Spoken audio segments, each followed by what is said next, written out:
El día de hoy tenemos el honor de estar con una de esas mentes brillantes que hoy en día, aunque reman contracorriente, no se dejan censurar. Está con nosotros el arquitecto Iván Vélez, que a pesar de ser arquitecto de profesión, ha dedicado gran parte de su vida al estudio de la filosofía, de la historia. Actualmente es investigador asociado de la Fundación Gustavo Bueno, además de una gran gama de publicaciones, de libros, entre ellos sobre la leyenda negra, el mito de Cortés, Podemos, comunismo, populismo o socialfascismo, un libro que me interesa bastante y que creo que vamos a platicar un poco sobre ello, la conquista de México y su más reciente obra, La Reconquista, la construcción de España. Así que sin más preámbulo, te doy la bienvenida, Iván. Es un placer tenerte con nosotros. Bueno, pues nada, yo te agradezco el interés y a tu disposición, claro. Hoy vamos a tener una conversación más que todo. No es una entrevista, es un conversatorio de lo más tranquilo. Y evidentemente, no lo habíamos mencionado, pero Iván nos acompaña desde España, un país con el cual compartimos muchas similitudes aquí en Guatemala y una historia común bastante importante. Una historia que creo mucha gente ha olvidado y que actualmente se ve con cierto recelo. ¿Cuál es la percepción que tienen ustedes en España sobre aquellas ex colonias y la relación que hay hoy en día después de tanto tiempo? Bueno, la percepción habría que empezar por decir que no hubo tales colonias, es decir, que el término colonia es inapropiado. Lo que hubo fueron una serie de virreinatos, que eran una especie de réplicas de los reinos peninsulares, dentro de una estructura imperial. Y la transformación de ese imperio, pues por una transformación de índole interna, es decir, respondiendo a la propia naturaleza del concepto de soberanía que se manejaba, dio como o creó las condiciones propicias para la cristalización de una serie de naciones políticas. Una de ellas, en este caso, es Guatemala. Esa es un poco... Y otra de ellas, otra nación política producto de esa transformación es la propia España. La propia España como nación política, sin perjuicio de que existiera una nación histórica previa. Entonces, pues nosotros entendemos que formamos parte de una de las partes constitutivas del mundo llamada hispanidad. El término nación política me llama mucho la atención y sin lugar a duda lo vamos a comentar porque te he escuchado mencionarlo en más de una ocasión. Pero ese vínculo que existe entre la madre patria, como se le llamó en su momento, y como muchos todavía incluso consideran debería de llamarse, por lo menos a nivel de historiadores, se ha quedado un poco olvidado, por lo menos desde este lado del hemisferio. Y esto va dentro de un contexto grande, de un rechazo hacia esa historia, hacia esa herencia cultural que tenemos entre ambos países. ¿A qué crees que se debe esa pérdida? Bueno, yo creo que es porque, en primer lugar, las naciones hispanoamericanas, cuando se constituyen, establece una especie de paréntesis que coincidiría con el periodo virreinal, ¿no? De algún modo se quiere dar un salto hacia atrás en el tiempo, presuponiendo o fabulando la restauración de una soberanía perdida. Eso no es cierto, eso no existe. En todos estos territorios había un mosaico de naciones étnicas y precisamente la reorganización se da con la implantación de las instituciones virreinales, unas instituciones pues que eran una réplica de las peninsulares en gran medida con los debidos ajustes, ¿no? ¿Qué ocurre también? Pues que yo creo que los efectos de la leyenda negra afectan tanto a los españoles peninsulares como a los españoles americanos y de algún modo el hispano en general ha asumido en gran medida esos postulados, según la cual, pues, de algún modo aquel periodo fue una etapa oscura frente a la brillantez del periodo pretérito, en el cual habría pues un manejo verdaderamente interesado y bastante infantil de los mitos, presuponiendo que la América prehispánica, cuya unidad era inexistente, pues estaba habitada por una especie o era una especie de paraíso. Entonces, bueno, pues todo ese tipo de componentes hacen que la etapa que llamemos virreinal o imperial sea vista de manera negativa. Mencionaste la leyenda negra, que creo que es un concepto histórico bastante interesante y que creo mucha gente, por lo menos desde este lado, la tiene interiorizada, pero no la conoce. ¿Qué es la leyenda negra? Sí, digamos que la leyenda negra la ejercen, pero no la representan, ¿no? Exacto.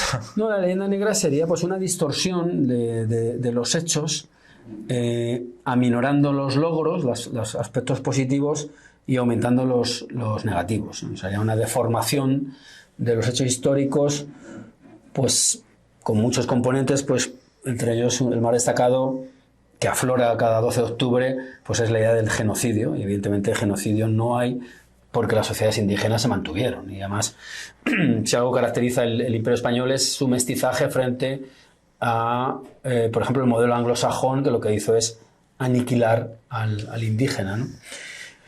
Sin embargo, sí, está absolutamente interiorizada esta leyenda y de algún modo pues todo el mundo asume la existencia de aquel mundo idílico que unos señores barbudos con coraza metálica vinieron a romper. Bueno, nada más falso.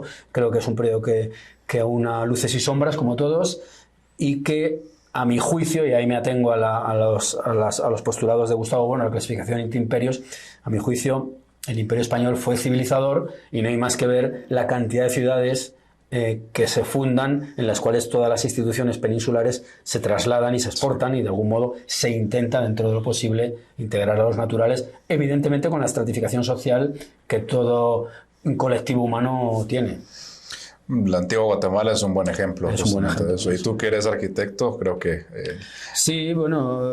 La antigua Guatemala es un ejemplo y todas las ciudades virreinales lo son. Hay un vacío central, que es la plaza de armas, y las fachadas que lo cierran pues son las de la audiencia, el poder político, el poder judicial, el poder religioso, el mercado, y luego se extendería en las llamadas cuadras. Cuadra viene de cuadrícula, que son la propiedad de los vecinos, ¿no? Y el establecimiento también de cabildos. En fin, son las instituciones clásicas de la España, digamos, de la Reconquista. Entonces lo que se hace es, de algún modo, seguir casi por inercia esa expansión, encontrándose los españoles con un nuevo mundo que tiene la peculiaridad de que está habitado por seres humanos. Entonces eso crea pues una situación ante la cual hay que actuar. No toda, evidentemente, toda actuación fue brillante, tuvo episodios oscuros, pero creo que el resultado es positivo.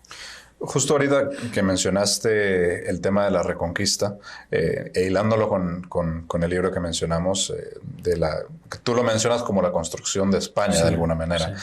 Pero me parece que hay más allá que solo la construcción de España. Hay mucho también tiene que ver con la construcción de Hispanoamérica.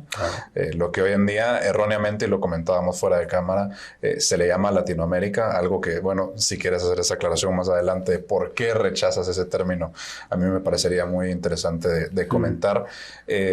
Cuando se habla del descubrimiento de América, se asocia mucho a la caída de Constantinopla. Ese cierre de rutas comerciales que obliga de alguna manera u otra a buscar nuevas rutas y eventualmente se llega a lo que hoy en día se conoce como América. Pero yo te he escuchado a ti hacer una conexión más profunda todavía que está relacionada con la Reconquista de España. Sí, sí. No sé si quisieras... Sí, vamos a ver... Hay que tener en cuenta que los españoles del siglo XV manejan la idea esférica del mundo frente a esa gente que dice que eran terraplanistas. Eso es absurdo, ¿no? Todavía existen, tristemente. Que todavía existen, bueno, en fin, hay gente pató, que se dice en estos casos, ¿no? No, bueno, ellos lo que tratan es, como es una lucha frente al Islam, tratan de recubrir la tierra y pillar al musulmán por la espalda, al turco, que digamos que es el nuevo enemigo que aparece en el horizonte, vinculado evidentemente a Constantinopla. Claro, al tener una idea esférica del mundo, saben que se puede ir por el occidente hacia el oriente y, de hecho, además había habido unos proyectos previos pues, de intentar que el Gran Khan se cristianizara y atacara al musulmán. En fin, son proyectos de escala planetaria. Y siempre digo, y me voy a repetir una vez más, son proyectos doblemente católicos, en el sentido de que son católicos etimológicamente, católico es toda la tierra, Universal. es decir, se trata de un proyecto universal, y a la vez católico en el sentido estrictamente religioso. Es decir, los cánones desde los cuales se hace la conquista de América, que son los que, digamos, dan continuidad a los que se han manejado en la península, son católicos. De hecho, todas las crónicas, más allá de los intereses espurios o puramente personales que tenían, los intereses ideológicos era acabar con lo que ellos llamaban idolatría, antropofagia, sacrificios humanos, sodomía, es decir, una serie de instituciones humanas completamente incompatible con el modelo que tenía el español, digamos, que ha terminado la Reconquista. Entonces, de algún modo, esto sería casi por inercia la continuación de esa expansión. En cuanto a Latinoamérica o América Latina, bueno, vamos a ver, esos son unos términos que aparecen en el siglo XIX, que es un siglo, como es bien sabido, muy francés, donde la impronta de la cultura francesa es enorme. En Chile y en el cono sur es donde más arraiga o donde se empiezan a manejar estas ideas por parte, pues, por ejemplo, de Francisco de Bilbao, un masón chileno, y creo que no responden a la realidad de lo que yo de este nuevo mundo, que tiene partes llamadas Nueva España, no por casualidad, sino porque existe una España previa. Y es porque la conquista, aunque en la conquista iban europeos no españoles, es evidente que la impronta y las instituciones, las 7 partidas, etcétera, etcétera, todos los componentes que se ponen en marcha son de carácter eminentemente hispánico. El poner el prefijo latino lo que trata es de diluir el mérito hispano en uno de un radio más amplio, que tiene que ver también, por cierto, con el auge que se le da a la figura de Colón por parte de las colonias italianas en el siglo XIX. Entonces yo por estos motivos creo que lo adecuado es llamar Hispanoamérica, o en tal caso Iberoamérica, porque la parte portuguesa está ahí, pero Latinoamérica no entiendo qué sentido tiene. Sí. Aunque entiendo también que es difícil revertirlo, claro. Sí, creo que también tiene algo que ver con el tema lingüístico, ¿no? La herencia latina de las lenguas que se comparten. Sí, pero a Hispanoamérica llegan 2 lenguas, básicamente, el español y el portugués. No llega el italiano del siglo XIX, evidentemente, por eso, pero digamos que las lenguas realmente que llegan, bueno, llega el latín. Sí. Llega el latín, pero llega el latín como una lengua de religión, no como una lengua franca. Sí, y aunque la lengua sea un factor de cohesión, evidentemente hay temas históricos y culturales, creo, que traen detrás de sí mucho más peso y que evidentemente es más apropiado relacionarlo con el término Hispanoamérica o de Iberoamérica en vez de Latinoamérica. Sí. En ese tema estoy de acuerdo contigo. Y ahora estamos encaminándonos la conversación hacia una tragedia incluso cultural de rechazo hacia la propia historia de este continente, pero que también se vive en España hoy en día. Y es ahí donde, te cito textualmente en una entrevista, te escuché hablar de que existe un rechazo radical de la idea de España como unidad y como nación histórica que precede a la nación política. ¿Qué exactamente significa esto? ¿En qué consiste ese rechazo? Pues consiste en negar que haya habido una unidad o una convergencia entre los reinos cristianos medievales. Evidentemente eran entidades diferenciadas, pero si uno analiza el periodo llamado Reconquista, el que empieza desde Asturias y acaba el 2 de enero de 1492, la trabazón por vía matrimonial que hay entre los reyes españoles es constante. Y digamos que, por poner una imagen que todo el mundo va a entender, el polígono de fuerzas que se describe tiene una resultante única, que es la recuperación. Además, en los textos viene constantemente recuperación, restauración, restitutio. Todos esos términos aluden a un proyecto común. De hecho, cuando hay una pugna entre reyes cristianos, siempre después de que se llega a una etapa de estabilización, hay un lamento por haber descuidado la tarea, que es expulsar al moro de la península. Entonces, en ese sentido, como en España están operando diversas fuerzas disgregadoras, es muy común que estas fuerzas disgregadoras busquen su legitimación soberanista en los reinos medievales. Pero claro, la desconexión es absoluta. La desconexión creo que es un salto mortal histórico y que no tiene ningún sentido. Y por ahí va un poco mi crítica. ¿Y qué se puede esperar para una nación que tiene esa desconexión con sus raíces históricas? Hombre, se puede esperar, pues lo más trágico que se puede esperar es una balcanización de la nación. Es decir, si tú tienes un idioma común como el español, pero en el campo legal y administrativo lo marginas, como ocurre en algunas regiones españolas, y quiero aclarar que a los guatemaltecos que muchas regiones españolas no podrán escolarizar en español a sus hijos, aun cuando hablemos todos el mismo idioma. Estoy en Guatemala y estamos hablando con toda tranquilidad y nos entendemos perfectamente, ¿no? Quiero decir que si hay una desconexión con las raíces históricas, presuponiendo que las lenguas vernáculas eran las únicas habladas por aquellos habitantes y de que de algún modo el español vendría a ser una imposición, cosa que era inviable porque no había unas estructuras estatales de tal entidad, pues se crean las condiciones ideales para que haya una secesión. Que una secesión no es otra cosa que el robo de parte del territorio nacional por parte de un colectivo. Que en España hay precedentes recientes de intentos. En España hay un intento de golpe de Estado en el 2017, que ahora el Partido Socialista Obrero Español, con el dominio que tiene del Poder Judicial, va a intentar por todos los medios hacer como que aquello fue una especie de pelea callejera. Y evidentemente nos va mucho en ello, claro. Claro, y esto va mucho más allá solo de la herencia política.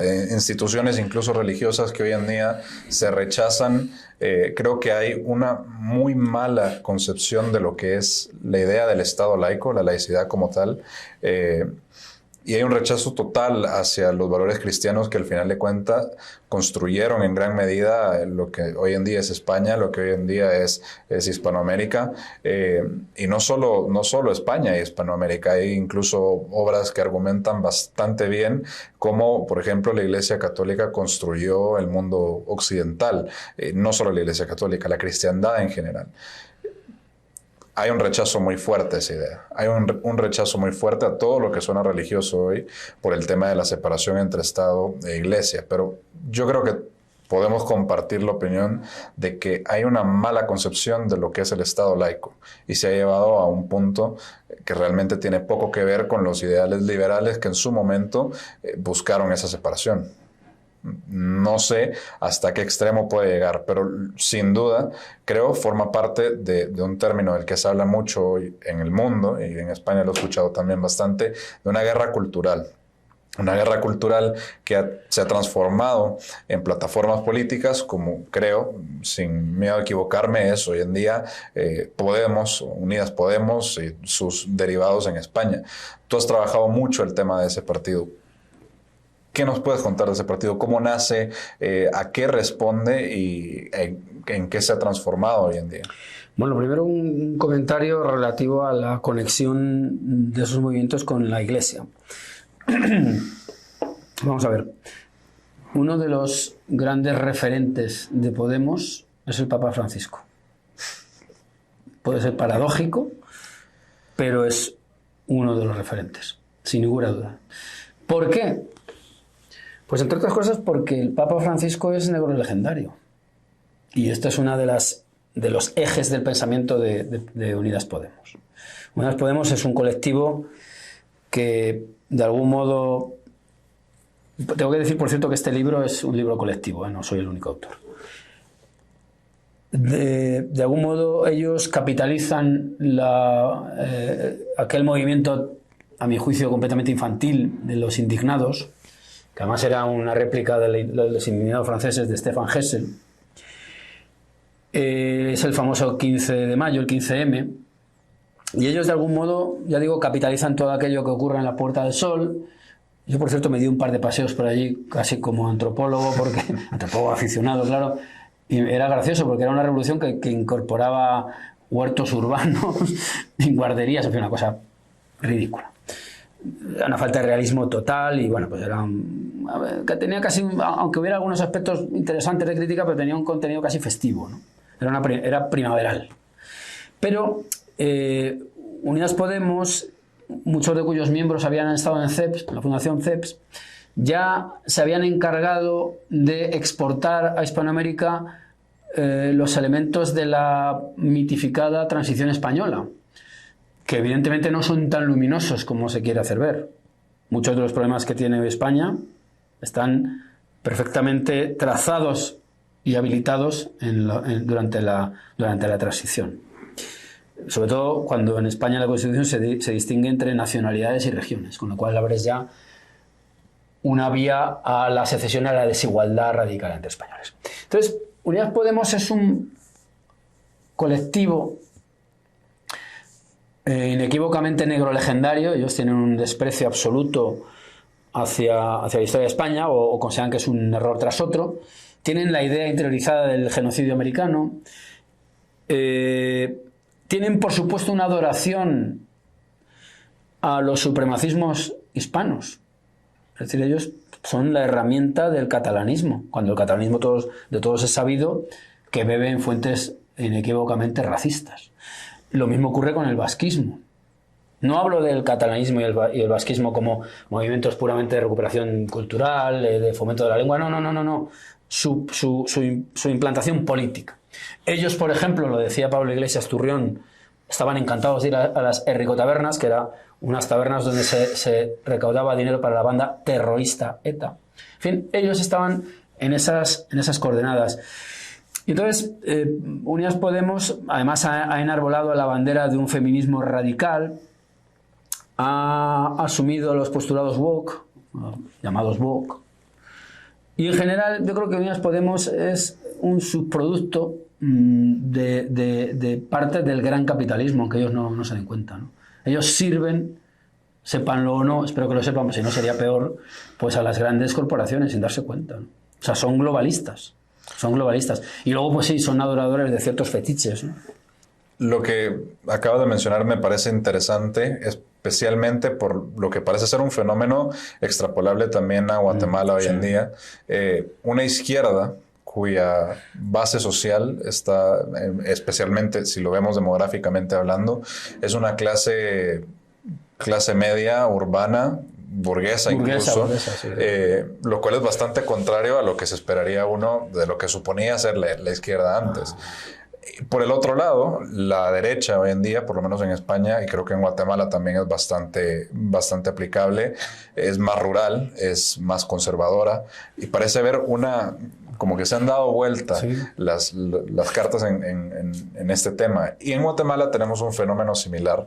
Actualmente creo, sin exagerar, ni tampoco verlo de manera peyorativa, el partido Movimiento Semilla, el partido de gobierno actual, bueno, el partido del presidente electo, es un partido muy similar a Podemos, que incluso nace de un sentimiento muy parecido de rechazo a lo que en aquel momento fue el caso La Línea en 2015. Creo que en 2015 justamente empezaba a fundarse Podemos como partido oficialmente, y el devenir de Podemos ha sido producto de una ley clásica de la ciencia política, que es la ley de hierro de la oligarquía, ¿no? En su momento eran todos los militantes del partido, y especialmente las grandes mentes detrás de ellos, como Íñigo Errejón, como Pablo Iglesias, eran revolucionarios en su discurso. Tal vez la estructura del partido era más horizontal, pero de alguna manera u otra, a la hora de pasar de ser oposición a ser gobierno o a estar involucrados, tener una cuota de poder importante, parece que el partido se termina volviendo una estructura elitista, como lo es, creo, cualquier partido político. Esto tampoco es una crítica directa a ellos, sino es la naturaleza de los partidos. Pero evidentemente hay una contradicción del mensaje. ¿Crees que esto es posible, que sea algo exclusivo de partidos progresistas, tener esta contradicción, o es algo más natural? Bueno, yo creo que toda organización tiende a una jerarquización, es decir, que aunque se elogie mucho la estructura horizontal, pues yo creo que la jerarquización es necesaria. Ahora bien, el problema surge cuando partidos como Unidas Podemos pues iban presumiendo pues de cosas que eran irrealizables, es decir, pretender que un diputado nacional, con lo que gana, pues siga viviendo en su pisito. En fin, esto el que quiera que mire internet y verá a Pablo Iglesias pues fingiendo que él es un obrerillo, cuando bueno, en realidad en absoluto han sido siempre un grupo privilegiado, encapsulado en la universidad, que es un mundo a veces ajeno a la realidad cruda, ¿no?, de la sociedad. Pues claro, eso chirría mucho más. Es decir, cuando tú vas presumiendo de una cosa y haces justo la contraria, vamos a ver, uno de los problemas, yo no sé si el público guatemalteco lo sabe, es que aparte de la endogamia del propio grupo, aparte de que las relaciones personales o el nepotismo está presente de una manera abrumadora, Pablo Iglesias y su pareja, Irene Montero, acaban los dos en el Consejo de Ministros. Acaban comprándose una mansión. Y lo más alucinante del caso es que someten a referéndum de su propio partido si eso es legítimo. Bueno, es una cosa verdaderamente digna de un circo más que de un partido político. Entonces, yo creo que el problema de Podemos, que el Chalés ha hecho mucho daño, ¿no?, por esa contradicción, pues hombre, es flagrante, ¿no? Aunque no sea lo peor, ¿eh? Pero claro, si tú vas presumiendo de que vas a ser un hombre, una especie de franciscano de toda tu vida, y a las primeras de cambio metes a tu pareja en el Consejo de Ministros, llevas escoltas, como es lógico y normal, y te compras semejante mansión, pues hombre, es mucho mejor haber estado calladito, ¿no? Claro, y creo que con ese caso del chalet es irónico, porque incluso si uno se va a la hemeroteca de la figura de Pablo Iglesias previo a su cuota de poder, ahí tiene un tuit incluso criticando a un ministro, no recuerdo de qué gobierno, que se había comprado un chalet de 200,000 euros, y es exactamente la misma cifra que costó No, y aún más, para el que no lo sepa, él decía vivir en Vallecas. Vallecas es un barrio humilde, muy humilde, de Madrid. Y él donde se va a vivir es a Galapagar, que es un barrio pues de ricachones. Es decir, que son contradicciones de tal grosería que llama muchísimo la atención. Le faltó incluso discreción, ¿no? Sí. Pero bueno, ahora ya está protegido por el poder económico catalanista y ya está. Claro. Y al final, creo el auge de Podemos en su contexto histórico hace sentido con un desgaste de la clase política, de ese bipartidismo tan fuerte que había en España, porque creo que hoy en día ya no es como tal tan bipartidista. Han surgido nuevas alternativas. Podemos fue la primera, Unidas Podemos, eventualmente esa coalición en la que se convierte tras toda la fragmentación que hubo del mismo partido. Pero esencialmente la sensación que hay es que Podemos defraudó a la gran mayoría de esas personas que en su momento los veían como una alternativa a toda esa clase política estigmatizada con la corrupción, de la cual la gente ya estaba harta. Podemos fue la respuesta, la alternativa que esta gente buscaba, pero eventualmente se dieron cuenta que terminaron en los mismos vicios. Y en ese proceso nace un partido muy interesante, del cual tú estás muy familiarizado, que yo lo veo como una respuesta natural a una nueva alternativa, una alternativa conservadora. Y yo hago la metáfora, y tirando aquí un poco el guiño con sus obras, como un proceso de reconquista de España. Ese partido es Vox. Vox es un fenómeno muy interesante de analizar, el surgimiento de Vox y lo rápido que ha crecido, e incluso a pesar de los resultados de las elecciones generales del mes anterior, que no fueron los esperados, las elecciones autonómicas, no sé si es el nombre correcto, de este año, fueron una avalancha de Vox. ¿A qué se debe este fenómeno tan particular? Bueno, se ven muchas causas. Si antes mentábamos la Fundación CEPS, a Vox le precede la Fundación para la Defensa de la Nación Española, la Fundación de Naes, de la cual soy actualmente director y en cuyo patronato se mantiene Santiago Abascal. Gustavo Bueno también, en fin, Teresa Chinchetru, Daniel Guardiola, Jorge Campos y Juan Sergio Redondo lo configuran. Esa fundación trató de impulsar un patriotismo sano y razonado. Evidentemente, se da el salto a la cristalización, a la formalización de un partido político que tiene al principio unos resultados modestos, pero ante como en España no todo el mundo estamos resignados a ver cómo nuestra patria se destruye, pues Vox aparece como el único partido que tiene un discurso común para toda la nación. Es decir, no es un partido que se vaya acomodando a las élites regionales y a sus estructuras de poder. Entonces, ahí está el crecimiento, que tiene mucho que ver también con el golpe de Estado de Cataluña, siendo la acusación a los golpistas quien los sienta al banquillo es Vox. Y muchas otras cosas.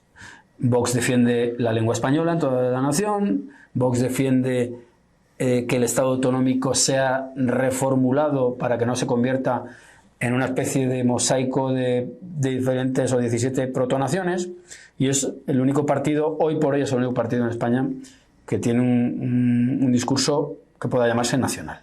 Entonces, claro, como no todos los españoles están dispuestos a ser inferiores al vecino de al lado, pues tiene este auge. ¿Qué ocurre? Bueno, y también combate muchos de los postulados de esta ideología posmoderna, pues según la cual pues uno se autodetermina lo que le apetece, ¿no? Esa especie de locura, ¿no?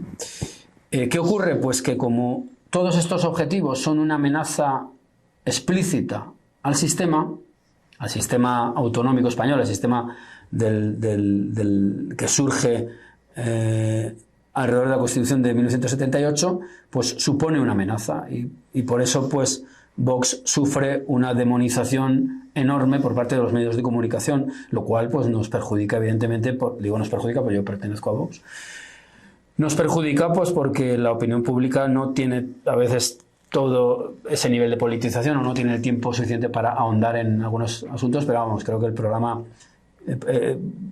que maneja Vox es un programa de fortalecimiento de la nación española y, por cierto, es un partido absolutamente hispanista.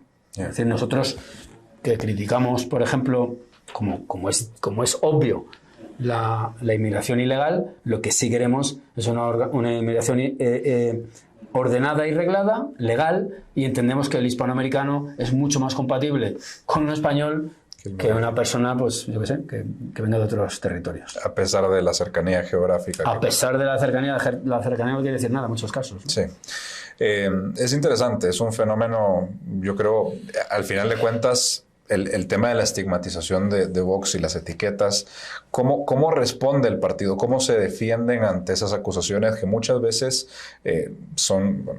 incurren incluso en calumnias, creo yo, en difamaciones muy fuertes, si me lo permitís, llamándoles incluso fascistas, asociando todo lo que parece ser patriotismo o un proyecto de nación hispana, se asocia mucho con el régimen de Franco? Sí.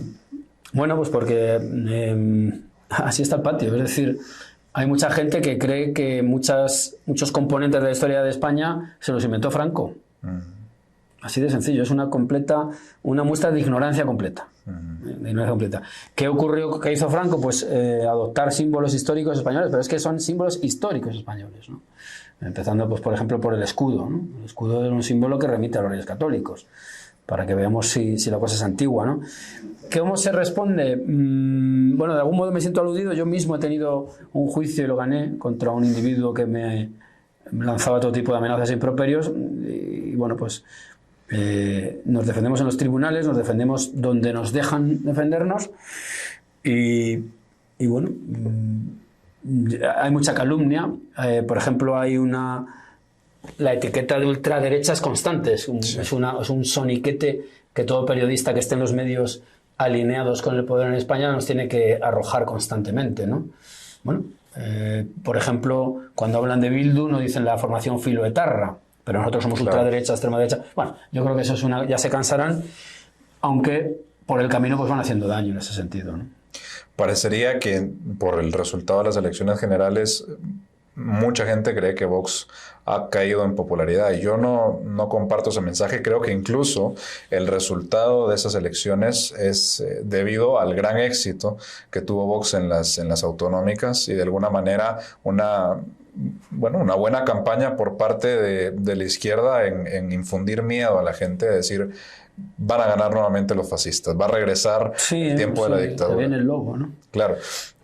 ¿De qué manera se logra atraer a un voto joven, especialmente entendiendo que es El futuro, sí. Bueno, yo creo que la única forma de atraer un voto, renovar el voto o mantener el voto es perseverar en las políticas, demostrar, por ejemplo, vamos a poner un ejemplo, la semana pasada se logró. Baleares, el archipiélago de las Baleares, es una tierra que está tomada por el catalanismo. Allí la administración solo habla en catalán, solo maneja el catalán. Gracias a que esa puerta la abre el Partido Popular y la mantiene abierta el Partido Socialista Obrero Español. Gracias al pacto de gobierno que se ha logrado entre PP y Vox, ahora el catalán no es un requisito indispensable. ¿Vale? ¿Cómo actúa la prensa? Omitiendo la influencia de Vox. La prensa mercenaria, quiere decir, ¿no? Entonces, esta es la realidad ante la que nos encontramos. Bueno, pues lo que hay que hacer es mantener firmeza, saber que tenemos unas ideas muy solventes y, bueno, pues ser un poco unos estoicos del siglo XXI, ¿no? ¿Y cómo se diferencia Vox del Partido Popular? Hombre, pues es muy sencillo. Vox tiene un programa para toda España y el Partido Popular tiene un programa para cada autonomía diferente. Claro. Bueno, Otra diferencia abismal. Donde gobierna el Partido Popular, el español decae completamente, si hay otra lengua alternativa. Eso es interesante. Por ejemplo, en Galicia, que es donde gobierna Feijóo, ha gobernado durante un tiempo, allí en la administración no encontrarás nada en español. Bueno, es curioso.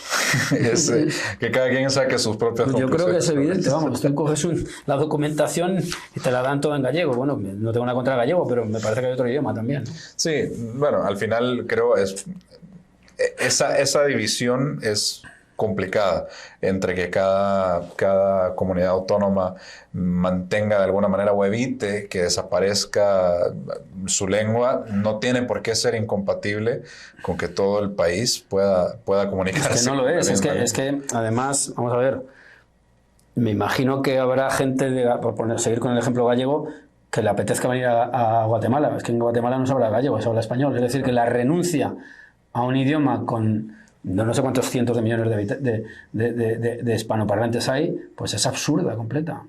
Es completamente ridícula. Pero bueno, esto es lo que hacen esos partidos.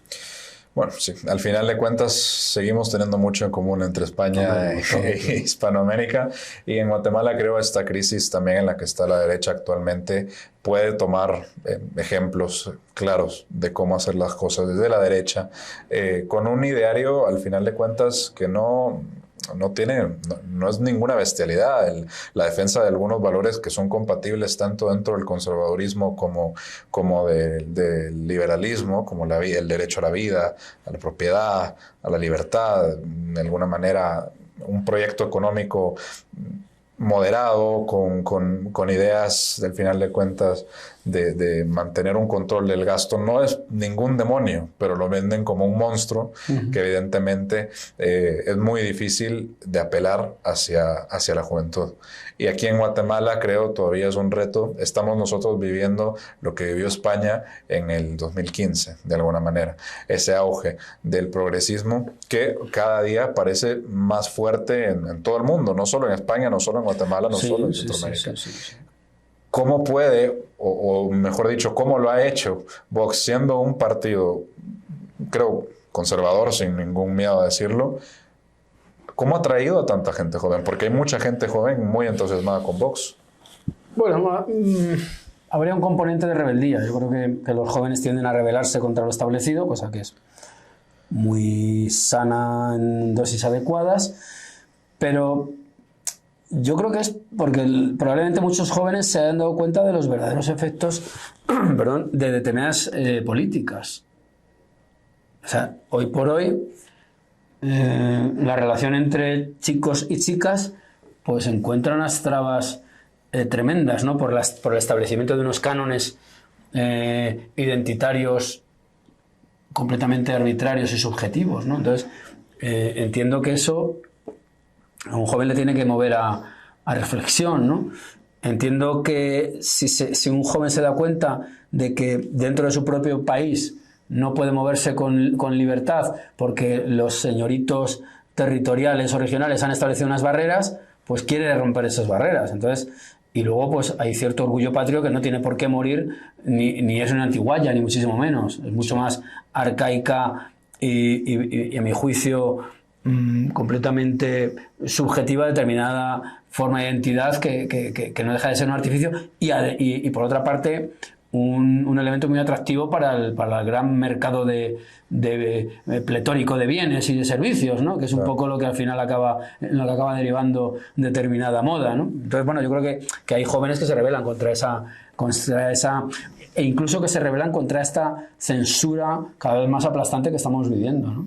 Sí, es un mensaje importante también, creo, para la juventud, de decir, no se tiene que pensar solo como lo que está de moda. Claro. Cada quien debe tener su propio criterio. Okay. Es un mensaje al final de individualismo metodológico esencial.